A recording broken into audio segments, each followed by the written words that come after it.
When I first saw the gameplay announcement for Wife Quest and then the subsequent trailers that followed, I did wonder which side of the fence this game was going to fall on. Is it actually a good game that's hiding behind some titillating / offensive, depending on where you stand on, memery of waifus and boobs? Or is it hiding really poor gameplay behind waifus and boobs? Now, whilst the game actually doesn't do tons original and new, it's very playable, and it's better than what I was going to initially think of giving it credit for, and I had a good time playing it. So let's dive in and try and look beyond the pixel boob jiggling to what actually Wife Quest is about. In Wife Quest you play as Mia, who has her husband Fernando kidnapped at the beginning of the game, and each of the 6 worlds that you go through has Fernando being kept captive by a various baddie. These baddies want to have their wicked way with Fernando. They've got the hots for him and they don't care if they have to share him with Mia, they just want him. Fernando, on the other hand, looks like one of those anime trope characters with glasses who are about to do a strategy call but need to push him up their nose first, which I just found hilarious, although I didn't see him actually do it in the story. That was a missed opportunity. Whereas Mia starts off very basic and just angry, having like smashed everyone's faces off in the beginning like cutscenes to show that this is like a never-ending quest that she has to keep on going collecting Fernando. I quite liked the humour around that. Some of the humour later on is a little bit more on the nose. Mia, though, is very basic at the beginning. She just is able to run and jump. She very quickly grabs hold of a sword, which means that you can then do attacks. And then very quickly you'll find that as you clear out bosses and progress through the game, you'll grab more and more abilities depending on what that enemy specifically, or end boss rather, has in their armoury.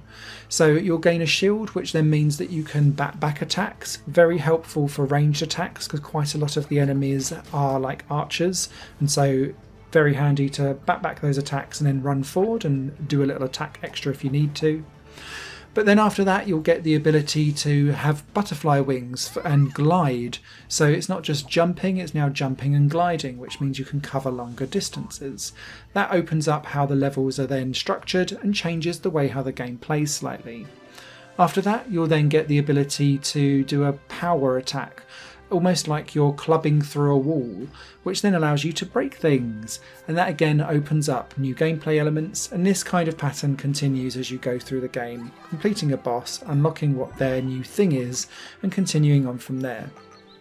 In addition to this, you'll also be able to at any time dive out from the game and go into the store and spend the coins that you use from killing various other enemies throughout the game to upgrade Mia's kind of background abilities. So this is attack range, HP, mana for your shield, which decreases per hit, but also your total mana that you have.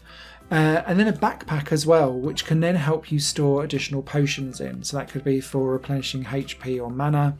Very basic stuff, but because she starts out so basic at the beginning, that's still progression, and it ties in quite nicely because you're constantly going up that progression order, and you can't get too far ahead of yourself because the next upgrade for your HP, MP, backpack, they're tied to completions of levels, and so that means that you can't overpower yourself and then cheese the game, because it keeps you at a certain level cap before you complete the level, and then it's like, okay, you can now have one extra of everything and go up, because now you've got harder things to deal with.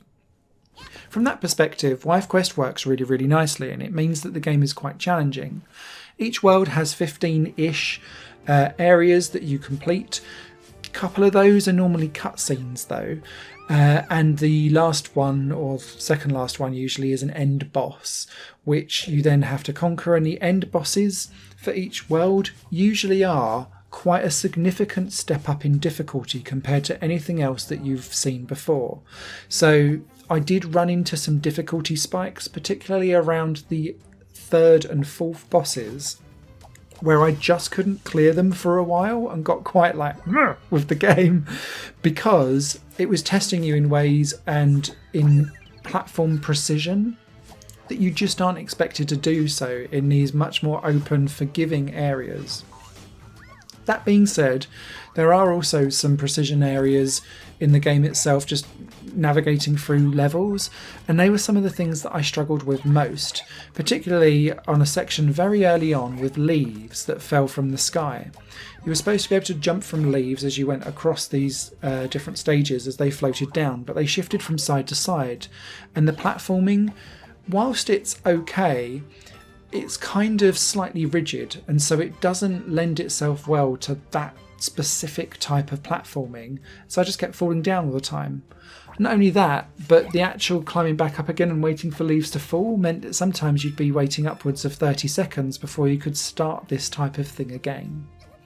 There's also a really odd thing with Wife Quest that areas have got checkpoints on, so you can start at the very beginning, like screen or area 6 or 7, and then the boss. But you can't save and quit out in between, and I found that much to my detriment when I quit out of something early on without actually triggering that checkpoint halfway through, and so I had to do World 2 all over again. So yeah, note to self, don't do that in future. Additional things are available to unlock, such as the soundtrack, images, finishing moves. And the finishing move was really one of the things that just made me go, I'm not sure if I quite dig this or not. When you kill an enemy, they drop to the floor. But then what you'll have Mia do, and the option to do it, is when you stand over them to collect all of these images, is to perform a punishing finisher move.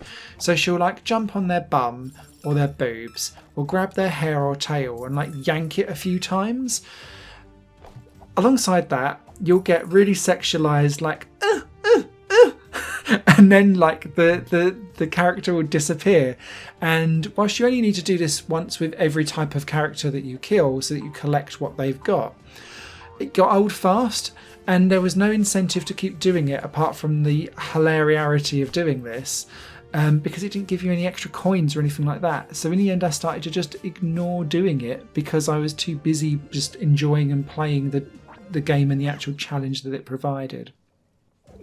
So yeah, largely quite positive experience of Wife Quest. I think there's a cheap memery that it's trying to trade on, but actually if you took away some of that, it's a relatively run-of-the-mill straightforward Metroidvania masquerading in smut.